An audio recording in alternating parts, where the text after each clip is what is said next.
এই যুগে এই শুধু মোবাইল ব্যবহার করে।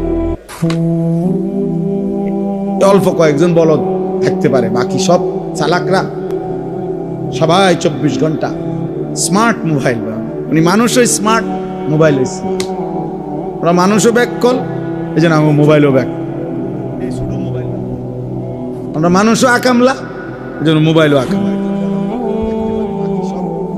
আল্লাহ আমাদেরকে হেফাজত করে। দোস্ত, বেঈমান আমাদেরকে ছাড়বে না, বেঈমান আমাদেরকে ছাড়বে না, ইচ্ছাই হোক অনিচ্ছাই হোক। বেঈমানের ষড়যন্ত্রের মুখোমুখি, জুলুমের মুখোমুখি আমরা হতেই হবে। আর সেক্ষেত্রে যদি আমরা আমাদের প্রস্তুতি, ঈমান, আমল, আমাদের মালিকের সাথে আমাদের সম্পর্ক না থাকে, আহা, আপনি চিন্তা করে দেখেন মাকসুদ ভাই, ওদের তো দুনিয়াবি অস্ত্র ক্ষমতা অনেক আছে, আমাদের ওই পরিমাণ দুনিয়াবি অস্ত্র ক্ষমতাও নাই, আছে? কথা বলেন না? আবার আজকে 10 বছর ধরে আমগো রবের সাথেও আমাদের মনে করেন অনেকের সম্পর্ক নাই।